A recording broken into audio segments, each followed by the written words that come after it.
Nouvellement nommé, le directeur exécutif du Programme alimentaire mondial a été témoin de l'ampleur et de la gravité d'une crise décrite par les Nations Unies comme la pire depuis la fin de la Seconde Guerre mondiale.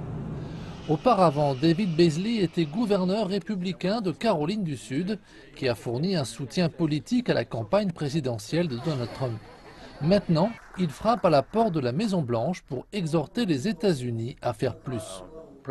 Avec le président Trump parlant de donner la priorité à l'Amérique, si on veut donner la priorité à l'Amérique et aussi pour les intérêts internationaux et de sécurité nationale, il faut financer le programme alimentaire mondial et les organisations humanitaires comme celle-ci.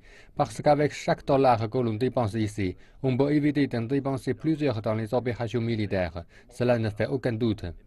Craignant un retrait de l'aide américaine, les agences humanitaires ont été encouragées par la décision d'ajouter 1 milliard de dollars en cas de famine dans le budget de cette année.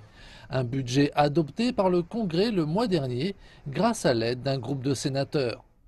Des sénateurs qui, il y a quelques semaines, ont exhorté le Bureau de la gestion et du budget de la Maison-Blanche à libérer l'argent immédiatement.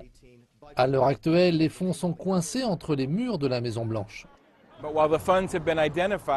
Mais alors que les fonds ont été reconnus, ils n'ont pas encore été libérés. Cela fait déjà un mois et la famine est une situation pour laquelle la durée est essentielle. Chaque semaine, des personnes meurent. La famine n'est pas une menace abstraite, elle est très réelle. Les gens meurent en ce moment et il est essentiel de débloquer immédiatement ces fonds. Les Nations Unies affirment que 20 millions de personnes sont en proie à la famine, la majorité d'entre elles étant des enfants. La famine a été déclarée au Soudan du Sud et devrait être bientôt déclarée en Somalie, au Nigeria et au Yémen.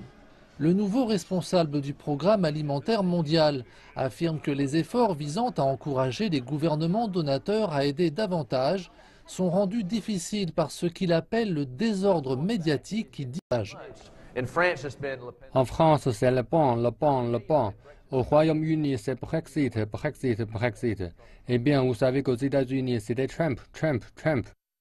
Les agences humanitaires demandent au gouvernement de Donald Trump d'inciter les factions belligérantes dans les zones de sécheresse à permettre un accès sans entrave aux agences humanitaires et à cesser d'utiliser la faim comme arme de guerre.